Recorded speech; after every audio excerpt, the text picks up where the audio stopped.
మన హిందూ సాంప్రదాయంలో దేవుణ్ణి స్మరించుకోవడానికి చాలా రకాల పద్ధతులు ఉన్నాయి. కొందరు పూర్తి స్థాయిలో సన్యాసం తీసుకునేసి పూర్తి స్థాయిలో దేవుని ధ్యానంలో నిమగ్నం అయిపోతే, కొంతమంది అలా చేయలేని వాళ్ళు మాల ధరించుకుని 41 రోజు దేవుని స్మరించుకుంటారు. ఏ మాల వేసుకున్నా కానీ 41 రోజు చేస్తూ ఉంటారు.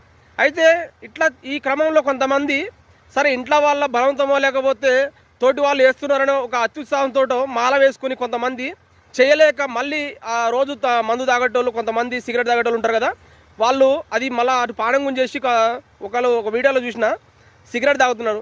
మీకోసమే చెప్తున్నాను, మీకు చేతనైతే చేయండి, మాల వేసి పూజ చేసుకోండి. లేదు అని అంటే మాల తీసుకొని మీరు ఇంట్లో కూర్చోండి, వారం వెళ్ళి గుడికి వెళ్తారో ఇంక వెళ్తారో చేసుకోండి. అంతేగాని మాల వేసుకొని ఆ మాలకు ఉన్నటువంటి పవిత్రతను దెబ్బతీయకండి. మరీ ముఖ్యంగా చెప్తుంది ఏంటంటే, అయ్యప్ప స్వాములు మీరు మాల వేసుకుంది అయ్యప్పని మొక్కండి, లేకపోతే ఇంకా వేరే దేవుని మొక్కండి, ఆంజనేయుని మొక్కండి, ఇంకో దేవుని మీ ఇష్టం దేవుని మొక్కండి. కానీ మీరు శబరికి వెళ్ళే క్రమంలో వావర్ స్వామి అని వెళ్తూ ఉంటారు. ఆ వావర్ స్వామి ఎవరో తెలుసా మీకు? వావర్ స్వామికి అయ్యప్పకి ఉన్న అసలు లింక్ ఏంది? అసలుకి స్నేహితుడు అంటారు. స్నేహితుడు ఎట్లా స్నేహితుడైండు మీకు? అయ్యప్పకి ఎట్లా స్నేహితుడైండు? హిందూ ధర్మం కొన్ని యుగాల నాటిది, అసలు చెప్పే తరమే కాదు దానికి. నిన్న కాక మొన్నట్టు చూసినటువంటి ఇస్లాంకి ఈ అయ్యప్పకి ఏం సంబంధం? గూగుల్ ప్రకారంగా 1500 నుంచి 1600 సంవత్సరాలు ఇస్లాం పుట్టి, హిందూ ధర్మం ఎప్పుడు పుట్టింది?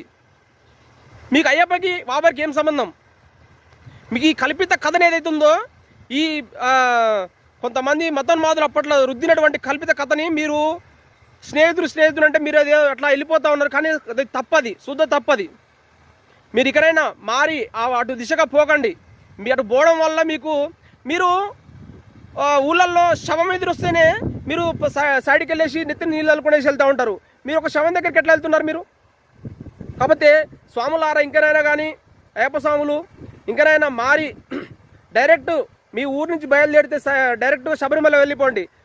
అంతేగాని అక్కడ మధ్యలో ఆగి వాబర్ స్వామి అంటూ పోకండి. మీరు మాలకున్న పవిత్రతని ఈ విధంగా కూడా కొంతమంది దెబ్బతీస్తూ ఉన్నారు. ఈ మధ్యన కొంతమందికి అవేర్నెస్ వచ్చి కొంతమంది మారిపోయారు, కానీ కొంతమంది చేస్తూ ఉన్నారు అట్లా. ఇంకా కొంతమంది అయినా మారుతారనేసి నా చిన్న ప్రయత్నం. జై హింద్.